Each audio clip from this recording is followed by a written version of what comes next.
I welcome you all once again in current video session. आज हम लोग grammar के बारे में डिस्कशन करते हुए पहुंच गए हैं आर्टिकल्स पे। Structure words, determiners and determiner group का फर्स्ट मेंबर आर्टिकल्स। आज हम लोग आर्टिकल्स को डिटेल में डिस्कस करेंगे। आर्टिकल्स, जैसे ही आर्टिकल्स आपने इस टॉपिक को सुना होगा, आज की हेडिंग सुनी होगी, तो आपके मन में आ रहा होगा आर्टिकल्स तो हम लोग बचपन से हैंडल करते आ रहे हैं। 3 ही तो आर्टिकल होते हैं और इन 3 आर्टिकल को बार बार क्या पढ़ना और कितना पढ़ना, आर्टिकल्स हम लोग पढ़ चुके हैं। हाँ, आर्टिकल्स हम लोग सभी जानते हैं, बचपन से पढ़ते आ रहे हैं और बचपन से आर्टिकल्स के यूज में मिस्टेक भी करते आ रहे हैं। वो मिस्टेक इसलिए होता है क्योंकि आर्टिकल्स को हम लोगों ने बहुत हल्के में लिया और हल्के में लेने पे मिस्टेक होगा। जबकि हम आर्टिकल से रिलेटेड बेसिक रूल्स को अगर अच्छे से जानेंगे तो ये मिस्टेक्स नहीं होंगे और आर्टिकल्स हमारे लिए बहुत ही हेल्पफुल हैं। ये कैसे हेल्पफुल होते हैं ये अभी एक एग्जांपल से आप समझ पाएंगे। सबसे पहले हम लोग बात करते हैं articles. There are 2 kinds of articles, the first definite and second indefinite. Sir इसमें तो कुछ भी नया नहीं है। डिफिनिट का एक मेंबर होता है द, कुछ भी नया नहीं। इनडिफिनिट का एक ही मेंबर, 2 मेंबर होता है a and, nothing new. Okay, now I introduce you to new things. यहाँ पे हमने 3 वर्ड्स लिखे हुए हैं एंड ये जो 3 वर्ड्स हैं, guard, watches carefully, they make a sentence। अब इस सेंटेंस का मीनिंग क्या होगा आपने देखते ही समझ लिया होगा, मुझे भी बता दीजिए। अगर आपने गार्ड को नाउन वर्ड माना तो नाउन वर्ड, अगर गार्ड नाउन वर्ड है तो इसका मीनिंग होगा वॉचमैन, वो जो पहरा देता है, सिक्योरिटी गार्ड।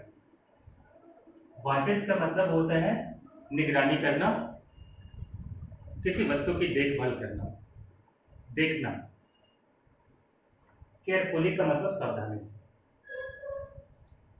अगर वॉचेस हमारा वर्ब है, गार्ड नाउन है, तो हम इस सेंटेंस को इंटरप्रेट करेंगे गार्ड सावधानी से, गार्ड सावधानी से वॉच कर रहा है, केयरफुली वॉच कर रहा है।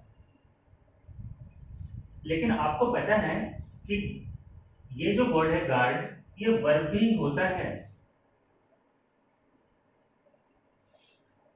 और वॉच, वॉच का प्लूरल फॉर्म वॉचेस, ये वाली घड़ी, तो ये क्या हुआ, ये भी नाउन हो सकता है। अब हमारा सेंटेंस क्या हो जाता है, सेंटेंस हमारा बिगिन हो रहा है वर्ब से। वर्ब से बिगिन होने वाले सेंटेंस क्या होते हैं, इंपेरेटिव सेंटेंस होते हैं। इंपेरेटिव सेंटेंस का मतलब कमांड देना। गार्ड वॉचेस केयरफुली, यानी आपको कहा जा रहा है, बिकॉज इसमें हमारा सब्जेक्ट नहीं है। इंपेरेटिव सेंटेंस में सब्जेक्ट बाय डिफॉल्ट यू होता है, हिडन होता है। So guard watch carefully, you are being instructed to watch carefully. Guard पहरा दो, निगरानी करो, देखो। वॉचेज, यहाँ पे जो घड़ियां रखी हुई हैं उन्हें केयरफुली देखो, केयरफुली इसकी निगरानी करो। आपको इंस्ट्रक्शन दिया गया कि यहाँ जो वॉचेज रखे हुए हैं उनकी निगरानी आपको केयरफुली करना है। तो अगर इंग्लिश लैंग्वेज एक ही सेंटेंस से 2 तरह की मीनिंग बनाने लगेगा तो हम लोगों को जो समझना है हम लोग उसका अपोजिट समझ लेंगे। अगर रॉन्ग इंटरप्रिटेशन होगा, एक ही सेंटेंस के 2 मतलब निकलेंगे, तब लैंग्वेज फेल हो जाएगा। Language will fail to convey the situation and emotions. तो अगर एक सेंटेंस है तो उसका एक ही मीनिंग होना चाहिए, बिल्कुल क्लियर, स्पष्ट। अगर कोई भी लैंग्वेज सिचुएशन को सही तरीके से एक्सप्लेन नहीं कर पाए, that's failure. But English is not a failure. कल के वीडियो लेसन में मैंने बताया था, it is one of the richest language which has the ability to express all the emotions and all the situations. अब यहाँ पे हमें जरूरत पड़ती है स्पेसिफिक बनाने के लिए, सेंटेंस के डबल मीनिंग को खत्म करके सिंगल मीनिंग में कन्वर्ट करने के लिए हमें जरूरत पड़ेगी आर्टिकल्स की। अब हम आर्टिकल्स को यहाँ पे यूज करेंगे। Articles are part of determiners and determiners always appear before noun. Articles are part of determiners and determiners always appear before noun. तो अगर अभी हमें नहीं पता है कि ये वाला वर्ब है कि ये वाला वर्ब है, अभी हमें नहीं पता ये नाउन है कि ये नाउन है, क्योंकि दोनों नाउन हो सकते हैं और दोनों वर्ब हो सकते हैं। तो जिसे नाउन बनाना है उसे डिफिनेट कर दो। तो नाउन के पहले कौन आएगा? डिटरमिनर आएगा। Let us use determiner articles. अगर हम गार्ड के पहले द का यूज करते हैं, हमारा मीनिंग डिफिनिट हो गया। इस सेंटेंस का एक ही मीनिंग निकल रहा है। द अगर गार्ड के पहले है तो गार्ड नाउन है और वॉचेस वर्ब है। डबल मीनिंग खत्म हो गया। Single meaning, clear meaning, single meaning and clear meaning, definite meaning. Guard carefully watch कर रहा है। और अगर इसी सेंटेंस में जो पहले लिखा हुआ था, if we modify it like this, guard the watches,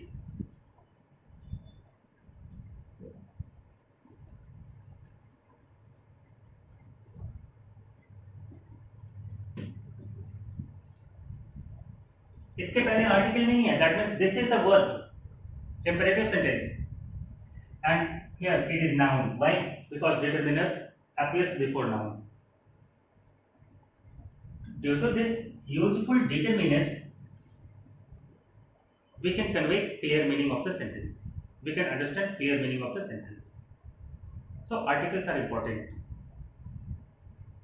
Articles are very important. ये देखने में छोटे हैं, limited in numbers हैं, but it is thoroughly used. आप इंग्लिश लैंग्वेज पढ़ते हुए लिखते हुए शायद ही कोई ऐसा सेंटेंस देखोगे जिसमें किसी आर्टिकल का यूज नहीं है। Understand the importance. तो अब हम लोग डिस्कस करेंगे पोजीशन ऑफ आर्टिकल्स के बारे में, because position of article is important and the meaning of the sentence changes. Meaning of the sentences changes according to the position of article. If article is positioned before guard, then the meaning of sentence is different. And if the article is positioned before watches, then the meaning is different. हम लोग देख रहे हैं कि जब article का position change होता है तो सेंटेंस का मीनिंग ही चेंज हो जाता है। दैट मीन्स आर्टिकल का पोजीशन सही होना चाहिए। तो आर्टिकल का सही पोजीशन कहाँ होना चाहिए, इसे हम लोग कैसे डिसाइड करेंगे? पोजीशन ऑफ आर्टिकल्स में फर्स्ट रूल, अगर सिर्फ नाउन है, किसी भी सेंटेंस में सिर्फ नाउन है तो नाउन के पहले होगा। दैट मीन्स एक नाउन वर्ड है और उस नाउन वर्ड को डिस्क्राइब करने के लिए ना तो कोई एडवर्ब यूज हुआ है ना ही कोई एडजेक्टिव यूज हुआ है। There is only noun, simply one noun, without adjective, without adverb. तो ऐसे कंडीशन में आर्टिकल का यूज नाउन के पहले होगा। आर्टिकल का यूज नाउन के पहले होगा। इस सेंटेंस में she is a girl, she is a girl, girl noun है, तो नाउन गर्ल के ठीक पहले, नाउन के ठीक पहले आर्टिकल का यूज हुआ। लेकिन अगर किसी सेंटेंस में नाउन भी है और एडजेक्टिव भी है, नाउन भी है और एडजेक्टिव भी है, एडजेक्टिव भी नाउन के पहले आता है। In most of the cases adjective appear before noun in the sentence. तो नाउन है और उसके पहले एडजेक्टिव है, उस केस में आर्टिकल का यूज एडजेक्टिव के पहले होगा। Article plus adjective then noun, article then adjective then noun. Example, she is an intelligent girl. ये गर्ल है, गर्ल कैसी है, इंटेलिजेंट है, और आर्टिकल कहाँ आएगा, इंटेलिजेंट के पहले।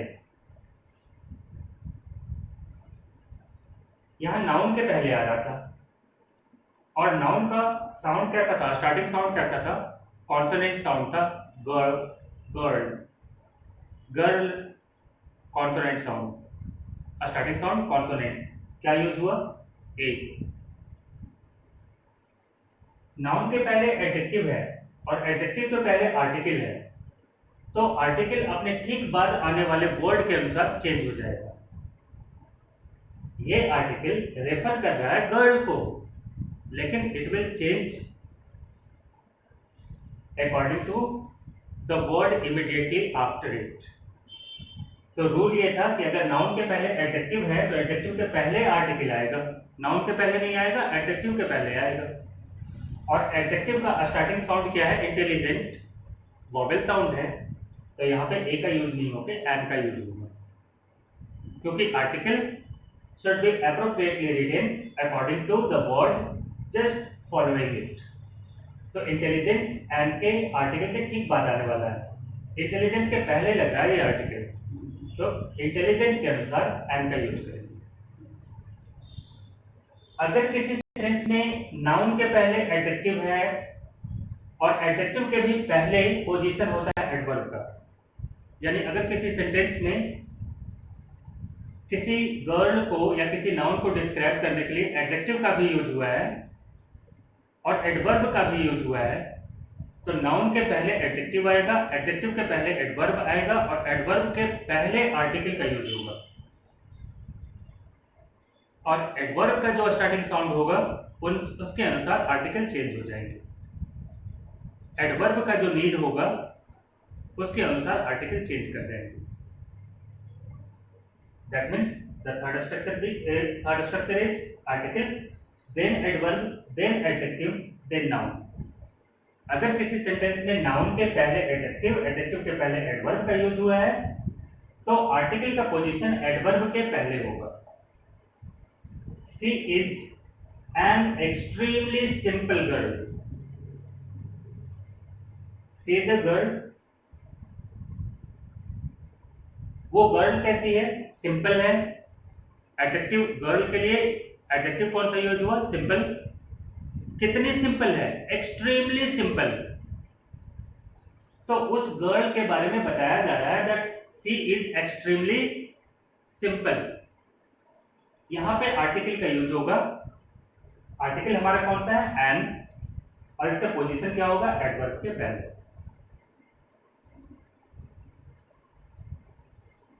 Three basic rules. लेकिन अब आपका कॉन्फिडेंस पहले से काफी बढ़ गया होगा, अभी हम लोग और भी बात करेंगे। Now this second rule will elaborate the first rule. First rule को थोड़ा और ज़्यादा निखारने के लिए एक सेकंड रूल बनाया गया। हम लोगों ने फर्स्ट रूल में बात किया था एक जनरल स्ट्रक्चर का, article plus adverb plus adjective plus noun, यानी आर्टिकल का पोजीशन नाउन के पहले होगा, अगर एडजेक्टिव है तो एडजेक्टिव के पहले होगा, और अगर एडवर्ब, एडजेक्टिव और नाउन तीनों है तो एडवर्ब के पहले होगा। इसे थोड़ा और हम लोग इलेबोरेट करेंगे। देखिए पिछले एग्जाम्पल में जो फर्स्ट रूल में हम लोगों ने बात किया था एडजेक्टिव का, तो एडजेक्टिव में तो एडजेक्टिव के ऑल वेरियस काइंड्स आ जाते हैं। अब यहाँ पे हमें थोड़ा सा स्पेसिफिक होना पड़ेगा। सेकेंड रूल में स्पेसिफिकली हम लोग बात करेंगे कुछ ऐसे केसेस की जहाँ पे जिनके बाद आर्टिकल का यूज होता है, कुछ ऐसे एडजेक्टिव जो एडजेक्टिव तो हैं लेकिन आर्टिकल का यूज उनके बाद होगा। ये कैसे एडजेक्टिव्स होंगे? ये एडजेक्टिव इंडेफिनिट नंबर होंगे। Adjective of indefinite numbers. Numbers भी एडजेक्टिव्स ऑफ नंबर के दो कैटेगरी होते हैं, एक डेफिनिट है और एक इनडेफिनिट है। ऐसे एडजेक्टिव जो डेफिनिट नंबर को रेफर करें और ऐसे एडजेक्टिव जो इनडेफिनिट नंबर को रेफर करें। तो इनडेफिनिट नंबर को रेफर करने वाले एडजेक्टिव्स ऑफ इनडेफिनिट नंबर के जो एडजेक्टिव हैं उनका पोजीशन आर्टिकल से पहले होगा। ये इंडेफिनिट नंबर को रेफर करने वाले कौन कौन से एडजेक्टिव हैं? All, both, double, half, many. ये जो फर्स्ट लाइन में लिखा हुआ है मैंने, ये सब के सब क्या है? Adjectives of indefinite number. Adjectives of indefinite number.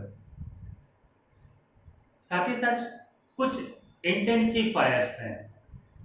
इंटेंसिफायर्स क्या है? एडवर्ब के ऐसे कैटेगरी जिनको मॉडिफाई नहीं किया जा सकता, जिनका फॉर्म चेंज नहीं किया जा सकता। एडवर्ब दो तरह के होते हैं, हम लोगों ने बात किया था। कुछ एडवर्ब्स जिनके स्पेलिंग को चेंज किया जा सकता है प्रीफिक्स या सफिक्स की मदद से, और कुछ एडवर्ब्स जिनकी स्पेलिंग को प्रीफिक्स और सफिक्स की मदद से चेंज नहीं किया जा सकता, जिनका फॉर्म चेंज नहीं हो सकता, जिनकी स्पेलिंग चेंज नहीं हो सकती, जिसे मॉडिफाई नहीं किया जा सकता, वो सब इंटेंसिफायर्स हैं। rather, exactly, quite, just। ये जो सेकंड लाइन में जितने भी वर्ड हैं ये सबके सब इंटेंसिफायर्स हैं। तो अगर किसी सेंटेंस में इंटेंसिफायर का यूज हुआ है तो उसका पोजीशन भी आर्टिकल के पहले होगा। है तो एडवर्ब, लेकिन इन एडवर्ब का स्पेशल टाइप ऑफ एडवर्ब इंटेंसिफायर्स, तो इंटेंसिफायर्स का पोजीशन आर्टिकल के पहले होगा। दैट मींस इंटेंसिफायर्स तब आर्टिकल, तब एडजेक्टिव, तब नाउन। कैसे एडजेक्टिव? अगर ये सारे एडजेक्टिव हैं तो आर्टिकल के पहले होंगे। एडजेक्टिव ऑफ क्वालिटी हैं या कोई अदर एडजेक्टिव है तो उनका पोजीशन आर्टिकल के बाद होगा। इन सारे ये भी एडजेक्टिव हैं, एडजेक्टिव्स ऑफ इंडेफिनिट नंबर। तो एडजेक्टिव्स ऑफ इंडेफिनिट नंबर का यूज आर्टिकल के पहले होगा। ये सारे जो इंटेंसिफायर मैंने लिखे हैं इनका यूज भी आर्टिकल के पहले होगा। और तब सेंटेंस का स्ट्रक्चर होगा, इनमें से कोई word, special word, adjectives of indefinite number plus article plus noun, या फिर अगर उसमें फिर कोई दूसरा एडजेक्टिव है तो ऐसे केस में intensifier, after intensifier article, article के बाद एडजेक्टिव और तब उसके बाद नाउन। यानी यहाँ इस लिस्ट में जितने भी वर्ड्स हैं उनको आप ध्यान में रखेंगे और इसका यूज आर्टिकल के पहले होगा, ये बिल्कुल से याद रखेंगे। These are special cases. First वाले रूल को थोड़ा मॉडिफाई करते हैं, थोड़ा इलेबोरेट करते हैं। अब एक वर्ड मैंने यहाँ लिखा है थर्ड लाइन में, व्हाट। तो क्वेश्चन वाला व्हाट नहीं, ये एक्सक्लेमेटरी व्हाट अगर आएगा, अगर व्हाट का यूज एक्सक्लेमेटरी सेंटेंस में है तो ऐसे केस में इसका यूज भी आर्टिकल के पहले होगा। जैसे हम लोग बोलते हैं what an idea, what an idea exclamation, exclamatory sentence है। तो व्हाट एन आइडिया, यहाँ पे क्या किया, व्हाट को पहले रखा और एन को उसके बाद रखा। तो एक्सक्लेमेटरी केस में अगर व्हाट का यूज होता है तो उसका यूज भी हम लोग आर्टिकल से पहले करते हैं। Now let us discuss one another rule. In the third rule हम लोग बात करेंगे कुछ और भी दूसरे स्पेशल केसेस का, स्पेशल वर्ड्स का। These special words are how, so, too, as. अगर किसी भी सेंटेंस में हाउ, सो, टू, एज इनमें से किसी का यूज हुआ है तो उनकी पोजीशनिंग इस लिखे हुए स्ट्रक्चर के अनुसार होगी। इनमें से जो भी वर्ड अपीयर हुआ है पहले उसकी पोजीशन होगी, उसके बाद एडजेक्टिव की पोजीशन होगी, उसके बाद आर्टिकल की पोजीशन होगी और तब फिर नाउन की पोजीशन होगी। अंडरस्टूड? नाउन के पहले आर्टिकल आएगा, एडजेक्टिव के बाद आर्टिकल आएगा। दैट मीन्स अगर किसी भी सेंटेंस में इनमें से किसी भी वर्ड का यूज हुआ तो आर्टिकल का पोजीशन एडजेक्टिव और नाउन के मिडिल में हो जाएगा। अगर सेंटेंस में इनमें से किसी भी वर्ड का यूज हुआ तो आर्टिकल का पोजीशन एडजेक्टिव और नाउन के मिडिल में हो जाएगा। यहाँ पे एग्जांपल्स भी हैं। This examples will help you. So से स्टार्ट हो रहा है, स्टार्ट नहीं हो रहा है, इसमें सो का यूज हुआ है। इस वाले सेंटेंस के पार्ट में, सेंटेंस का मैंने सिर्फ पार्ट लिखा है। सो सीरियस ए फेस, हालांकि ये मीनिंग कन्वे कर रहा है but it is part of sentence. So का यूज किया सेंटेंस में, तो सो के बाद हमने एडजेक्टिव का यूज किया सीरियस। फेस नाउन है तो एडजेक्टिव और नाउन के बीच में आर्टिकल। आर्टिकल का पोजीशन कहाँ आ गया? सो की यूज की वजह से हमने इस सेंटेंस में इस वर्ड का यूज किया, तब स्ट्रक्चर चेंज हो गया और अब ये थर्ड स्ट्रक्चर को फॉलो करेगा। So adjective, adjective, article, article, noun, noun. Second sentence में हाउ का यूज है। So how, hot, adjective, a article, day noun. Too का यूज है सेंटेंस में। Too proud, adjective, article, noun. हमने अब एज का यूज किया। As adjective, noun, as adjective, article, noun, बाकी कंटिन्यूएशन है। तो इस तरह से हमने पोजीशन ऑफ आर्टिकल्स को डेफिनेट बनाने के लिए, यानी किसी भी आर्टिकल को किस सिचुएशन में कहाँ पोजीशन करना है, इसको समझने के लिए हम लोगों ने 3 रूल डिस्कस किए। इसके आगे आर्टिकल से रिलेटेड फिर से और भी रूल्स हम लोग डिस्कस करेंगे।